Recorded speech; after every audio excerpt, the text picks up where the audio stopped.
Welcome to my channel, 10 Minutes Horror Story. Please like and subscribe so I can release new stories soon. Today's story is titled, The Long-Haired Girl Dangling from the Ceiling. The night was quiet, save for the scratching of a pencil against paper. Evan, a 10-year-old boy with dark-rimmed glasses, sat hunched over his desk, finishing his homework. The small desk lamp cast a warm pool of light, but the rest of the room lingered in a heavy shadow. Lately, he had developed a strange habit. Every few minutes, he would brush the back of his neck and glance behind. It wasn't an itch, exactly, more like something grazing lightly across his skin. Like hair, or fingers. He'd asked his parents to check for spiders. They found nothing. Tonight, the sensation came again, cold, slow, and deliberate, a dragging touch across his nape that made his skin crawl. He stood abruptly, knocking his chair back. No one was there. Nothing was there. Just his bed, his books, and the silence. The next morning, Evan didn't get up. He had a fever, the kind that keeps you tethered to sweat-soaked sheets. Mumbling incoherently, the doctor could find no physical cause. As days passed, his body weakened, his eyes lost their light, and he stopped speaking entirely. Terrified, his parents turned to something else, a feng shui master from the edge of town. The man arrived quietly, holding wind chimes and bundles of herbs. When he stepped into Evan's room, he froze, his pupils shrank. A guttural cry escaped him as he stumbled back and collapsed. There, above the bed, a pale figure dangled, a girl with hair long enough to sweep the floor, though her feet never touched it. They swung gently, brushing back and forth, just like Evan had described. But he never said it was feet. And now, everyone knew, the cold thing behind his neck had been real all along. The feng shui master didn't return. He left in a panic, muttering prayers under his breath, refusing to speak of what he saw. Evan's parents begged, offered money, but he was gone, vanished from town by morning. His silence was its own warning. Evan, pale and motionless in bed, had begun whispering, not words, sounds, wet clicks and long, drawn-out syllables in a voice too low and too hoarse for a child. His mother thought he was delirious. His father stopped sleeping. One night, unable to take it anymore, his father set up a camera in the room. It's just dreams, he told himself, nightmares and fever. He left the camera on the bookshelf, facing the bed, and let it record until sunrise. The next morning, he reviewed the footage alone. At first, nothing, just Evan shifting slightly in bed. Then, at 2:17 a.m., movement. From the ceiling, a shadow descended, upside down, first the hair, then the face, pale, lifeless, eyes rolled back in black sockets. Then the legs followed, bent in impossible directions. The girl's feet hovered just inches above Evan's face. One cold toe touched his cheek, and Evan smiled. His father dropped the laptop. The footage continued to play in silence. At 2:23 a.m., the girl vanished, her body folding back into the darkness above like a puppet pulled by strings. That night, the father didn't go home. He checked into a motel across town and drank until he forgot how to be afraid.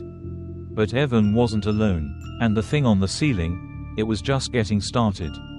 2 days passed. Evan no longer responded to voices. His eyes stared past everyone, toward the ceiling.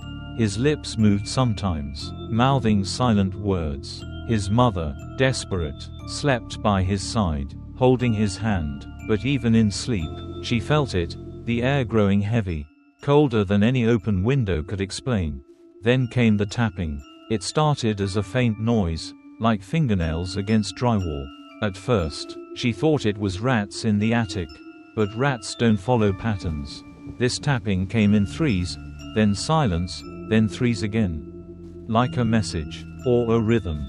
That night, unable to rest, she followed the sound to Evan's closet. It was dark, the kind of dark that seems thicker than it should be. The tapping stopped as she reached for the knob.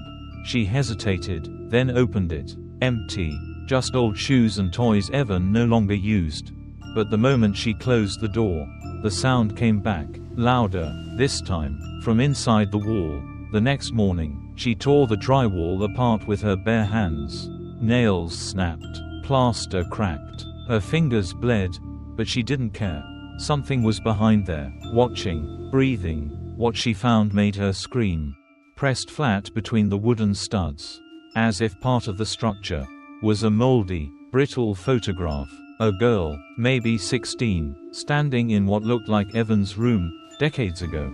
Same wallpaper, same desk. Her face was scratched out, violently, but on the back of the photo, a shaky hand had written, "She never left." Evan's mother burned the photo. That night, the tapping returned, louder than ever, this time from under the bed. The floorboards creaked long after midnight. Evan's mother had barricaded the closet and sealed every vent. Yet the noise persisted, tapping, dragging, then silence. It wasn't random anymore, it was pacing. Something under Evan's bed was waiting. She sat on the floor beside him, clutching a Bible in one hand and her phone in the other. Her fingers trembled too much to call anyone. She whispered prayers, half-remembered lines from childhood. The room grew colder with each breath. Then, the bed creaked. Not from Evan moving. He hadn't stirred in hours, but from underneath. A low groan of old wood under pressure. Her heart thudded in her chest as the sound of nails scratching fabric rose beneath the mattress. She stood slowly, backed away, her eyes locked on the narrow gap beneath the bedframe. Movement. Pale, contorted limbs curled impossibly tight, like a spider too big for its hiding spot. Strings of black hair coiled outward, brushing the floor. One hand slowly emerged, gray and cracked, with claw-like fingers. Then a second hand. And then, the face. Upside down, blank eyes, mouth wide open, as if screaming, but no sound came out. Evan sat up abruptly. His mother screamed, but Evan didn't look at her. He looked straight ahead, straight at her, the girl on the ceiling, now crawling down the wall like her bones had no joints. Silent, mechanical, and smiling. Evan opened his mouth to speak, but the voice that came out wasn't his. She said, "It's your turn." The house changed after that night. Doors refused to stay closed. Lights flickered without cause. Mirrors no longer showed accurate reflections, only flickers of movement behind you.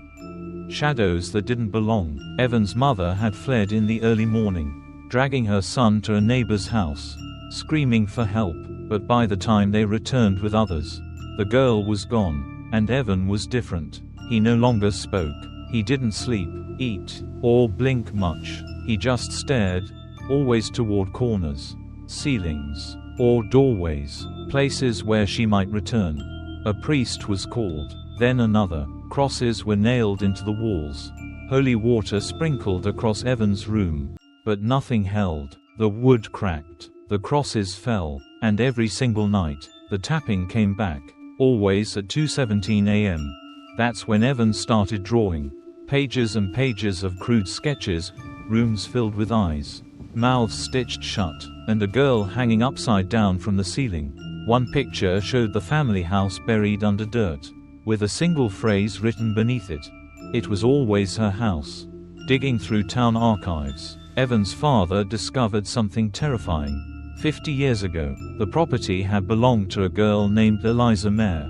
16, she died in that very room. Suicide, they said, hung herself from a ceiling beam after weeks of complaining that something was watching her sleep. Her body wasn't found for days. By then, her feet were worn down from swinging against the wall. But the worst detail wasn't the death. It was that before she died, Eliza had told her family she could feel someone brushing her neck at night. Back and forth, just like Evan. Evan stopped drawing. Now he waited. Every night at exactly 2:17 a.m., he would sit upright in bed without a sound. His pupils widened. His breath slowed. He didn't scream, didn't cry. He simply tilted his head back and stared at the ceiling. Sometimes, his mouth moved, mimicking something, someone. His parents tried everything, moved him to another room, took him to a hospital, even slept in shifts to watch him through the night. But no matter where he was, the temperature would drop at 2:17, and the faint sound of swinging would return. Not loud, just enough to hear, just enough to know. And then the bruises began. Thin, finger-like marks appeared around Evan's neck.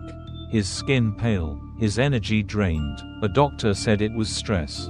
His mother knew better. She heard the voice too, low, raspy, just beneath the sound of the wind, whispering from the corners of the house. "You let her in." One night, Evan spoke. In the same guttural tone they'd once heard during his fever. He whispered, "She won't go away until someone stays." Then he turned toward his mother, lips trembling. "She wants me to take her place." That night, she didn't sleep. She walked through the empty halls of their home until she came to Evan's door. For a moment, the air was still, peaceful. She thought it was over. Then, from behind the door, a sound like ropes tightening, a creak, and something heavy swinging back and forth. Her hand reached for the doorknob, and the door opened from the inside. The door opened without a sound. Inside, Evan sat in the middle of the room, wide awake. His eyes were rolled upward, unblinking, locked on the ceiling. His mouth twitched as if trying to scream, but nothing came out. His mother stepped forward, her voice barely a whisper. "Evan," from the shadows above. She heard it. A creak, another. Then, swinging, the ceiling groaned as if burdened by weight. And slowly, she came down. Eliza, upside down, hair dangling like wet rope, mouth stretched wide open in a silent scream. Her skin was gray-blue now, rotted in places, but her eyes were fixed on Evan's mother. Without thinking, she grabbed Evan, pulling him into her arms, shielding him. But Eliza didn't attack. She stopped mid-air, head inches from the mother's face, and simply smiled. Then, with the voice of gravel and death, she whispered, "Someone must stay." The room fell dark. When the lights returned, Evan stood alone. His mother was gone. No body, no sound, nothing but the faint swing of ropes from above and a soft breath of cold air on the back of Evan's neck. He never spoke of it again. Years passed. The family moved. The house was sold. But they say whoever sleeps in that room will hear it. The soft sound of something swaying in the dark. And the icy brush of toes against their neck. Because Eliza never left. And now, neither has she. End.